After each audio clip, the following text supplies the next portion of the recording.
ನಿಮ್ಮ ಹಿಂದೆ ಯಾರು ಮಾತಾಡಕತ್ತಾರಂದ್ರೆ ಅದನ್ನು ತಲೆಯಾಗಿ ಇಟ್ಕೊಳಕ್ಕೆ ಹೋಗ್ಬೇಡ್ರಿ. ಕುಂತವ್ರೆಲ್ಲ ಸಂಕದ ಮಂದಿಗೆ ಒಂದು ಸುಲೋ ಮಾತು ಹೇಳ್ತೀನಿ. ನಮ್ಮ ಹಿಂದೆ ಯಾರಾದರೂ ನಮ್ಮ ಬಗ್ಗೆ ಮಾತಾಡಕತ್ತಾರಂದ್ರೆ ಇಷ್ಟ ತಿಳ್ಕೊಂಬಿಡ್ರಿ, ನಮ್ಮ ಪಾರ್ಟಿ ಮಾಗೆ ನನ್ನ ಬೆನ್ನ ಹಿಂದೆ ಯಾರಾದರೂ ಮಾತಾಡಕತ್ತಾರಂದ್ರೆ ಇಷ್ಟ ತಲೆಯಾಗಿ ಇಟ್ಕೊಳ್ಬೇಕು, ನಾ ಮಾತಾಡೋರ್ಕಿಂತ 4 ಹೆಜ್ಜೆ ಮುಂದದೀನಿ, ಅದಕ್ಕೆ ಅವ್ರು ಮಾತಾಡಕತ್ತಾರ ಅನ್ನೋವಂಥ ಭಾವನೆ ನೀವೆಲ್ಲರೂ ತಲೆಯಾಗಿ ಇಟ್ಕೊಳ್ಬೇಕು. ಮಾತಾಡೋರ್ಕಿಂತ 4 ಹೆಜ್ಜೆ ನಾ ಮುಂದದೀನಿ ಅನ್ನುವಂಥ ಕಾರಣಕ್ಕೆ ಅವ್ರು ಮಾತಾಡಕತ್ತಾರ. ನೀವು ಯಾರನ್ನಾದರೂ ಟಾರ್ಗೆಟ್ ಮಾಡಕತ್ತೀರಿ ಅಂತಂದ್ರೆ ನೀವಿನ್ನೂ ಬೆಳೆದಿಲ್ಲ ಅಂತ ಅರ್ಥ. ನೀವು ಯಾರನ್ನಾದರೂ ಟಾರ್ಗೆಟ್ ಮಾಡಕತ್ತೀರಿ ಅಂದ್ರೆ ನೀವು ಬೆಳೆದಿಲ್ಲ ಅಂತ ಅರ್ಥ.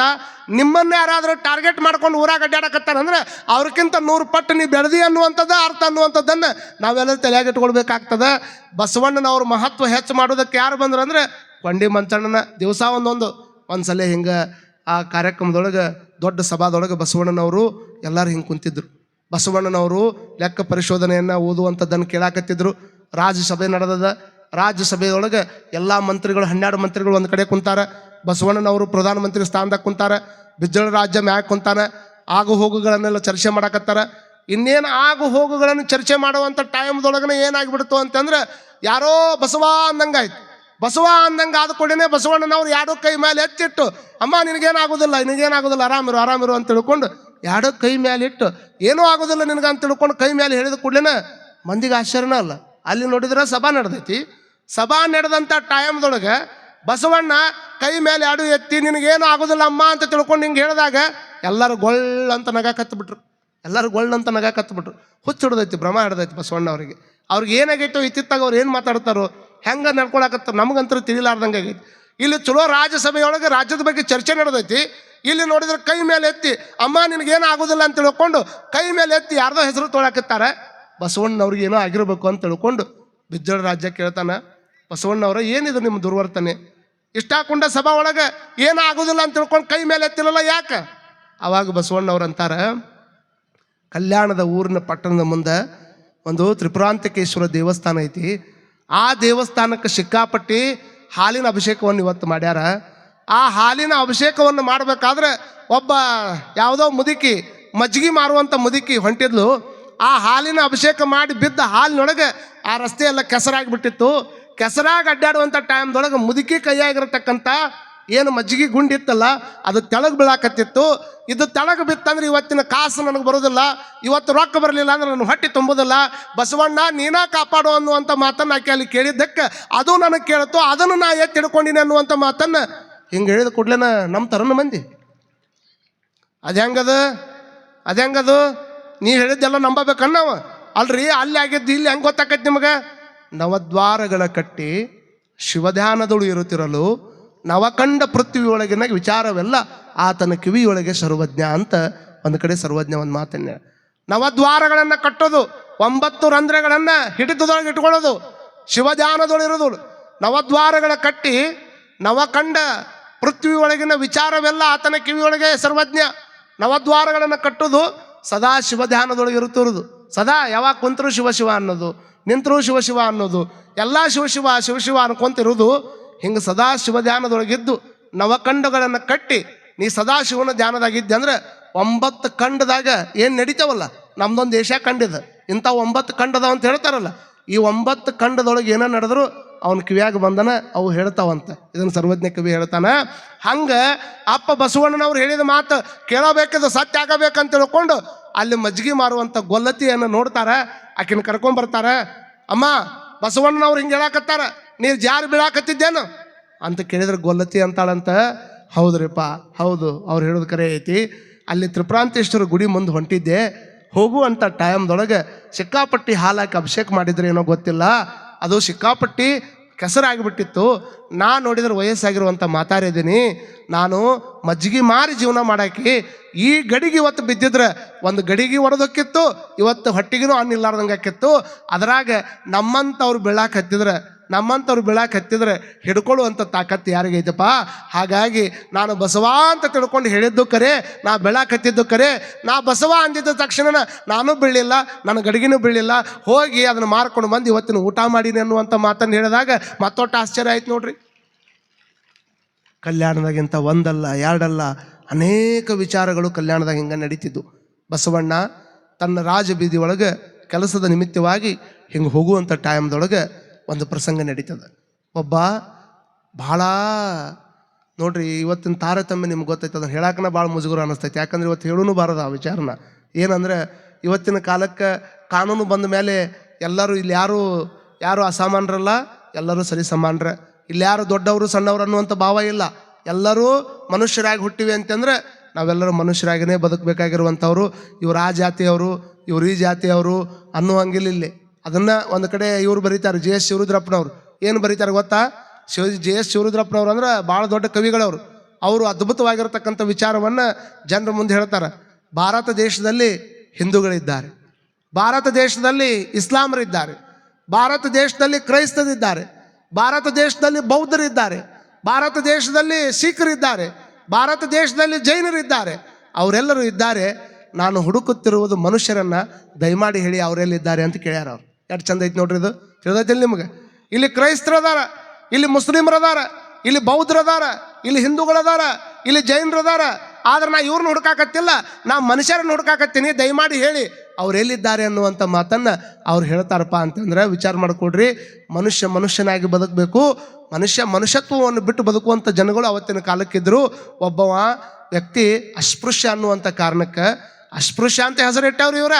ಆ ವ್ಯಕ್ತಿ ಓಣ್ಯಾಗ ಬಂದಾನಂತ ತಿಳ್ಕೊಂಡು ಎಷ್ಟೋ ಮಂದಿ ಅವನು ಕಲ್ಲು ಒಗೆದು ಬಿಟ್ಟಿದ್ರು. ಕಲ್ಲು ಒಗೆದು ಆತನಿಗೆ ಏನು ಕೈಯಾಗ ಸಿಗ್ತದೆ ಎಲ್ಲ ತೊಗೊಂಡು ಹೊಡೆದಿದ್ರು. ಆತ ಹೊರಗೆ ಹೋಗಾಕೆ ಬರಲಾರ್ದಂಗೆ ಮೈ ತುಂಬ ಸಿಕ್ಕಾಪಟ್ಟಿ ಗಾಯ ಆಗಿ ಕಣ್ಣಿಗೂ ಸಹಿತ ಹೊಡೆದು ಬಿಟ್ಟಿದ್ರು. ಕಣ್ಣು ಕಾಣಲಾರ್ದಂಗಾಗಿ ಇನ್ನೇನು ನೀರು ಅಂತ ಹೇಳಾಕತ್ತಾನ, ಒಂದು ಹನಿ ನೀರನ್ನು ಹಾಕ್ತಾ ಇಲ್ಲ. ಯಾರು ಅವನನ್ನು ಎತ್ಕೊಳಕ್ಕೆ ತಯಾರಿಲ್ಲ, ಯಾರು ಮುಟ್ಟಾಕ್ ತಯಾರಿಲ್ಲ. ಈ ವ್ಯಕ್ತಿ ಇಲ್ಲಿ ಯಾಕೆ ಬಂದ ಅಂತ ತಿಳ್ಕೊಂಡು ಅವನಿಗೆ ಸಿಕ್ಕಾಪಟ್ಟಿ ಹೊಡೆದಂಥ ಟೈಮ್ದೊಳಗೆ ಒಂದು ಪ್ರಸಂಗ ಏನಾಯ್ತು ಗೊತ್ತಾ? ಇನ್ನೇನು ನೆಲಕ್ಕೆ ಬಿದ್ದು ಸಾಯಬೇಕು ಅನ್ನೋ ಟೈಮ್ದೊಳಗೆ ನೆಲಕ್ಕೆ ಬಿದ್ದು ನಿತ್ರಾಣ ಆಗಿಬಿಡ್ತಾನಲ್ಲ ಮನುಷ್ಯ. ಎಲ್ಲರೂ ಹೊಡೆದ್ರೆ ಎಲ್ಲಿ ಉಳಿಯಾಕೈತಿ? ಇನ್ನೇನು ನೆಲಕ್ಕೆ ಬೀಳಾಕತ್ತಿದ್ದ. ನೆಲಕ್ಕೆ ಬೀಳುವಂಥ ಟೈಮ್ದೊಳಗೆ ಯಾರೋ ಬಂದು ಹಿಡ್ಕೊಂಡ್ರಲ್ಲ. ಹಿಡ್ಕೊಂಡು ಕೂಡಲೇನ ಕಣ್ಣು ಕಾಣುವಲ್ಲು, ಮೈ ತುಂಬ ರಕ್ತ ಬರಾಕತ್ತದ, ತನ್ನ ಅರಿವು ತನಗ ಇಲ್ಲ. ಹಿಡ್ಕೊಂಡಂಥ ವ್ಯಕ್ತಿಯನ್ನು ಕಂಡು, ಅಪ್ಪ ಬಸವಣ್ಣ ನನ್ಯಾಕೆ ಹಿಡ್ಕೊಂಡಿಪ್ಪ ಅಂದವ. ಅವ್ನು ಗೊತ್ತಾಗವಲ್ಲು, ನನ್ಯಾಕೆ ಹಿಡ್ಕೊಂಡೇವು ಬಸವಣ್ಣ ಅಂತ ಅಂದಾಗ ಬಸವಣ್ಣನವ್ರು ಅಂತಾರ, ಅಲ್ಲೋ ಬಿದ್ದವನನ್ನು ಹಿಡ್ಕೊಂಡವ್ ಬಸವಣ್ಣ ಅನ್ನೋದು ನಿನಗೆ ಹೆಂಗೆ ಗೊತ್ತಾಯ್ತು ಅಂದ್ರೆ, ಇಂಥ ಕಲ್ಯಾಣದೊಳಗೆ ನಮ್ಮಂಥವ್ರು ಬೀಳಾಕತ್ರ ಹಿಡ್ಕೊಳ್ಳೋ ತಾಕತ್ತು ಬಸವಣ್ಣಗೆ ಬಿಟ್ರೆ ಇನ್ಯಾರಿಗೆ ಐತಪ್ಪ, ಅದಕ್ಕೆ ನಾ ಬಸವಣ್ಣ ಅಂತ ಕೇಳ್ಕೊಂಡು ಹೇಳಿದೆ ಅಂತ ತಿಳ್ಕೊಂಡು ಹೇಳ್ತಾನ. ಬಸವನೆಂದರೆ ಯಾರು? ಬಿಜ್ಜಳನ ಕರುಣಿಕನೇ ಅಲ್ಲಲ್ಲ. ಬಸವನೆಂದರೆ ಯಾರು? ಬಿಜ್ಜಳನ ಕರುಣಿಕನೇ ಅಲ್ಲಲ್ಲ. ಕಾಯಕವನ್ನು ಅನುಭವದತ್ತರಕ್ಕೆ ಒಯ್ದಾತ. ಆತ ಬಸವ ಅಂದ್ರೆ ಯಾರಂತ ಮಾಡ್ರಿ ನೀವು? ಬಿಜ್ಜಳನ ಆಸ್ಥಾನದಾಗಿರುವಂಥ ಕರುಣಿಕ ಅಲ್ಲ, ಕಾಯಕವನ್ನು ಅನುಭವದತ್ತರಕ್ಕೆ ಒಯ್ದಂಥ ವ್ಯಕ್ತಿ, ಬಿದ್ದವರನ್ನ ಎತ್ತಿದಂಥ ವ್ಯಕ್ತಿ. ಬಸವನೆಂದರೆ ಯಾರು? ಬಸವನೆಂದರೆ ಯಾರು ಅಲ್ಲ, ಆತ ಸಾಕ್ಷಾತ್ ಭಗವಂತನ ಸ್ವರೂಪ ಅನ್ನುವಂಥ ಮಾತನ್ನು ಕೆ.ಸಿ. ಶಿವಪ್ಪನವರು ಬರೆಯುವಂಥ ಪ್ರಯತ್ನ ಮಾಡ್ತಾರೆ. ಹಾಗಾಗಿ ಇಂಥ ಅದ್ಭುತವಾಗಿರತಕ್ಕಂಥ ಅನೇಕ ಪವಾಡಗಳನ್ನು ಅಪ್ಪ ಬಸವಣ್ಣನವರು ಯಾರು ಏನೇ ಬಂದರೂ ಸಹಿತ ಅವರಿಗೆ ಸತ್ಯದ ಮಾರ್ಗವನ್ನು ತೋರಿಸೋದ್ರ ಮುಖಾಂತರವಾಗಿ ಕಲ್ಯಾಣದೊಳಗೆ ಅನೇಕ ಶರಣರು ಹಂಗೆ ಮಾಡ್ತಾರೆ.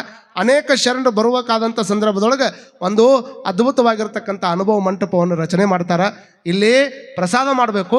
ರಾತ್ರಿ ಹಂಗೆ ಇಲ್ಲಿ ನಡೀತದಲ್ಲ, ಹಿಂಗೆ ಚರ್ಚೆಗಳು ನಡಿಬೇಕು. ಅವಾಗ ಅವತ್ತಿನ ಕಾಲಕ್ಕೆ ಇವತ್ತಿಗೂ ಸಹಿತ ಪಾರ್ಲಿಮೆಂಟ್ನೊಳಗೆ 35% ಹೆಣ್ಮಕ್ಕಳಿಗೆ ಅವಕಾಶ ಕೊಡಬೇಕಂತ ಮನ್ಮಂಡಿ ಡಿಕ್ಲೇರ್ ಮಾಡ್ಯಾರ. ಇನ್ನೂ ಜಾರಿಗೆ ಬಂದಿಲ್ಲ. 35% ಹೆಣ್ಮಕ್ಕಳಿಗಾಗಿ ಪ್ರತ್ಯೇಕವಾದಂಥ ಕಾನೂನು ಬರಬೇಕು, ಅವ್ರಿಗೆ ಮೀಸಲಾತಿ ಸಿಗಬೇಕು. ಇವತ್ತಿನ ಕಾನೂನು ಹೇಳ್ತದ, ಇನ್ನೂ ಜಾರಿಗೆ ಬಂದಿಲ್ಲ. ಡಿಕ್ಲೇರ್ ಮಾಡ್ಯಾರ, ಆದರೆ ಅದು ಇನ್ನೂ ಜಾರಿಗೆ ಬಂದಿಲ್ಲ. ಇದನ್ನು ತಲೆಯಾಗಿಟ್ಕೊಳ್ರಿ. ಅನುಭವ ಮಂಟಪವನ್ನು ಸ್ಥಾಪನೆ ಮಾಡಿದಂಥ ಟೈಮ್ದೊಳಗೆ ಸುಮಾರು 720 ಅಮರ ಗಣಗಳು ಆ ಅನುಭವ ಮಂಟಪದೊಳಗೆ ಇರ್ತಾರೆ. ಅನುಭವ ಮಂಟಪದೊಳಗೆ ಏನು ಇರ್ತಾರಲ್ಲ ತಾಯಿ, ಅವತ್ತಿನ ಕಾಲತ್ತು ಈ ಜಗತ್ತಿನ ಮೊಟ್ಟ ಮೊದಲ ಪಾರ್ಲಿಮೆಂಟ್ ಅಂದರೆ ಅದು ಅನುಭವ ಮಂಟಪ. ನಿಮ್ಗೆ ಗೊತ್ತಿರಲಿ, ಜಗತ್ತಿನ ಮೊಟ್ಟ ಮೊದಲ ಪಾರ್ಲಿಮೆಂಟ್. ಇವತ್ತೇನು ಪಾರ್ಲಿಮೆಂಟ್ ನೋಡ್ತೀವಲ್ಲ, ವಿಧಾನಸೌಧ ನೋಡ್ತೀವಲ್ಲ, ಈ ಮಾದರಿ ಒಳಗೆ ಅವತ್ತಿನ ಕಾಲಕ್ಕೆ ಈ ಪಾರ್ಲಿಮೆಂಟನ್ನು ರಚನೆ ಮಾಡಿರುವಂಥ ದೊಡ್ಡ ಶಕ್ತಿ ಯಾವುದಂದ್ರೆ ಅದು ಅಪ್ಪ ಬಸವಣ್ಣನವರಿಗೆ ಸಲ್ಲುತ್ತದೆ ಅನ್ನುವಂಥದ್ದನ್ನು ತಾವೆಲ್ಲ ತಲೆಯಾಗಿಟ್ಕೊಳ್ಬೇಕಾಗ್ತದೆ. ಲಂಡನ್ನಿನೊಳಗೆ ಪ್ರಜಾಪ್ರಭುತ್ವ ಹುಟ್ಟೋದಕ್ಕಿಂತ ಮುಂಚೆಕ್ಕೆ ನಮ್ಮ ಭಾರತ ದೇಶದೊಳಗೆ, ಅದು ನಮ್ಮ ಕರ್ನಾಟಕದ ಕಲ್ಯಾಣದೊಳಗೆ ಅನುಭವ ಮಂಟಪ ಅನ್ನುವಂಥದ್ದನ್ನು ಕಟ್ಟಿ ಅಲ್ಲಿ ಎಷ್ಟು ಮಂದಿ ಮಹಿಳೆಯರಿಗೆ ಅವಕಾಶ ಕೊಟ್ಟಿದ್ರಂದ್ರೆ 35 ಮಂದಿ ಶರಣೆಯರಿಗೆ ಮುಕ್ತ ಅವಕಾಶವನ್ನು ಕೊಟ್ಟಿರ್ತಕ್ಕಂಥ ಒಂದು ಪಾರ್ಲಿಮೆಂಟ್ ಅಂದರೆ ಅದು ಅನುಭವ ಮಂಟಪ ಅನ್ನುವಂಥದ್ದನ್ನು ತಲೆಯಾಗಿಟ್ಕೊಳ್ಬೇಕು. ಲಂಡನ್ನಿನೊಳಗಿರ್ತಕ್ಕಂಥ ಕೆಂಬ್ರಿಡ್ಜ್ ಯೂನಿವರ್ಸಿಟಿ ಒಳಗೆ ಮಹಿಳೆಯರಿಗೆ ಓದೋದಕ್ಕೆ ಅವಕಾಶನೇ ಇರಲಿಲ್ಲ. ಅಮ್ಮರೇ, ಮಹಿಳೆಯರಿಗೆ ಓದೋದಕ್ಕೆ ಅವಕಾಶನೇ ಇರಲಿಲ್ಲ. ಯಾವ ದೇಶದ ಜನ ನಮ್ಮನ್ನು ಆಳಿದ್ರಲ್ಲ ಆ ದೇಶದೊಳಗಿರ್ತಕ್ಕಂಥ ಕೆಂಬ್ರಿಡ್ಜ್ ಯೂನಿವರ್ಸಿಟಿ ಒಳಗೆ ಮಹಿಳೆಯರಿಗೆ ಓದೋದಕ್ಕೆ ಅವಕಾಶ ಇರದೇ ಇರುವಂಥ ಟೈಮ್ದೊಳಗೆ ಅನುಭವ ಮಂಟಪದೊಳಗೆ 35 ಮಂದಿ ಶರಣೆಯರಿಗೆ ಮುಕ್ತ ಅವಕಾಶವನ್ನು ಕೊಟ್ಟಂಥ ಬಸವಣ್ಣನವ್ರಿಗೆ ಒಮ್ಮೆ ಜೋರು ಕೈ ಮೇಲೆ ಎತ್ತಿ ಎಲ್ಲ ತಾಯಿ ಅಂದ್ರೆ ಚಪ್ಪಾಳಿ ಹೊಡಿಬೇಕು ತಾಯಿ.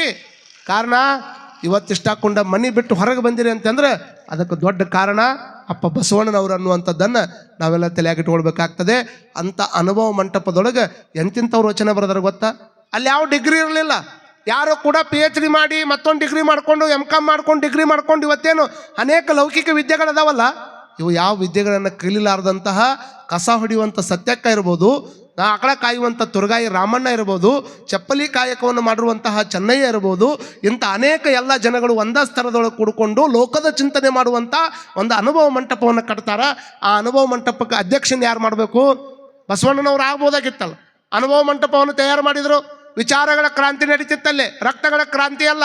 ರಕ್ತಗಳ ಕ್ರಾಂತಿಯನ್ನು ಮಾಡುವಂಥದ್ದು ಕ್ರಾಂತಿ ಅಲ್ಲ, ವಿಚಾರಗಳ ಕ್ರಾಂತಿಯನ್ನು ಮಾಡುವಂಥದ್ದು ಕ್ರಾಂತಿ. ಮತ್ತು ಮರಗಳ ತಿಕ್ಕಾಟದಿಂದ ಕಾಡು ನಾಶ, ಮರಗಳ ತಿಕ್ಕಾಟದಿಂದ ಕಾಡು ನಾಶ ಆದ್ರೆ ಮತಗಳ ತಿಕ್ಕಾಟದಿಂದ ನಾಡು ನಾಶ ಆಗಿ ಹೋಗ್ಬಿಡ್ತದೆ. ಹಾಗಾಗಿ ಮರಗಳ ತಿಕ್ಕಾಟದಿಂದ ಅಗ್ನಿ ಹುಟ್ಟಿ ಆ ಅಗ್ನಿಯಿಂದ ಸುತ್ತಲ ತರುಮರಾದಿಗಳೆಲ್ಲ ಸುಡಲಾಗಿತ್ತು. ಒಂದು ಕಡೆ ಹೇಳ್ತಾರೆ ಜೇಡರ ದಾಸಿಮಯ್ಯನ. ಹಂಗೆ ಆತ್ಮ ಮತಣಿಸಿ ಅನುಭವ ಹುಟ್ಟಿ ನನ್ನ ಅವಗುಣಗಳೆಲ್ಲ ಸುಡಲಾಗಿತ್ತು. ಆತ್ಮ ಮತಣಿಸ್ತಾವ, ಅಲ್ಲಿ ಜ್ಞಾನ ಹುಡ್ತದ. ಆ ಜ್ಞಾನದಿಂದ ಅಜ್ಞಾನ ನಾಶ ಆಗ್ತದೆ.